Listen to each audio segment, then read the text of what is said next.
Some people don't leave your life, they just step aside and wait. 3 years ago, I met a woman named Essie. She wasn't loud or dramatic, but something about her just stayed with you. A soft smile, thoughtful eyes, and a quiet sadness she never quite explained. From the moment we started talking, I could feel that she was carrying something heavy. She was in a relationship, but not a good one. You could tell by the way she constantly checked her phone, the way she apologized even when she hadn't done anything wrong. You could see it in how her laughter sometimes faded just a little too quickly. Still, we talked. Long conversations, deep conversations. The kind that slowly pull to people closer without them even realizing it. And I fell in love with her. I told her I would treat her better, that I would protect her peace, that she would never have to feel small with me. She believed me, I could see it in her eyes. She told me she felt safe with me, that being around me felt like breathing again after holding her breath for too long. But when it came time to actually leave him, she froze.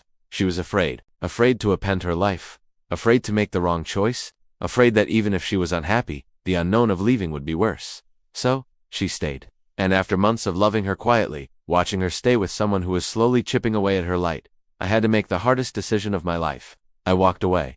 Not because I stopped loving her, but because I couldn't keep waiting for someone who wasn't ready to choose me. Life moved on. I poured myself into my work, my healing. I tried to mend the parts of my heart she had occupied, but every now and then, her name would surface in my mind like an unfinished sentence.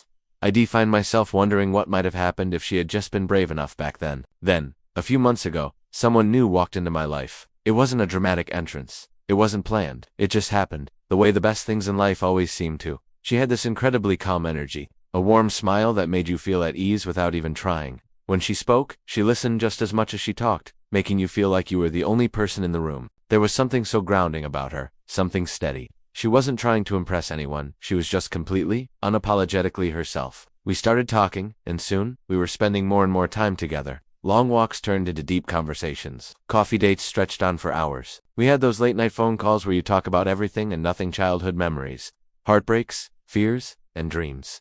She remembered the little things about me, the kind of music I liked, the way I took my coffee, the silly stories I had told her weeks before. And little by little, I felt myself opening up in a way I hadn't in years. With her, I didn't feel like I had to prove anything. I didn't feel like I was waiting to be chosen. I just felt seen. She made me laugh when I was tired and feeling down. She made me feel calm when my mind was racing with anxiety. When I was quiet, she didn't push me to talk. She just stayed, sharing the silence with me. That was something I had never experienced before. Somewhere between all the conversations, the laughter, and the comfortable silences we shared, I realized I was falling in love. Not in a rush, not out of desperation, but in a slow, steady way that felt deeply real. And she felt it too. There was no hesitation in the way she looked at me, no fear in the way she held my hand. She chose me openly, clearly, and without a trace of confusion. For the first time in a long, long time, my heart felt safe. And then, Essie came back. She had finally left her boyfriend. But left wasn't the right word. She had escaped. He had become abusive, controlling, and cruel. She was finally free. And now, she wanted me. She told me she was sorry, that she had made a terrible mistake, that she was ready now. Hearing her say those words felt like reopening a wound that had just finished healing.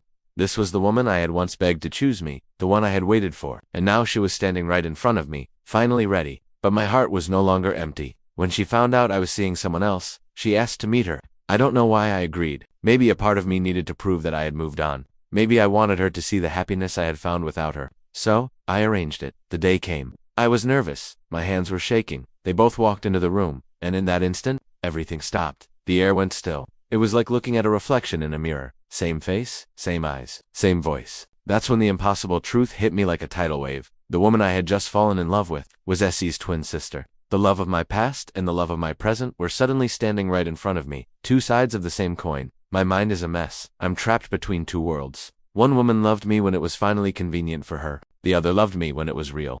One represents a past I fought to escape. The other a future I was just beginning to build. And now, I'm caught in the middle. I feel completely lost. What am I supposed to do?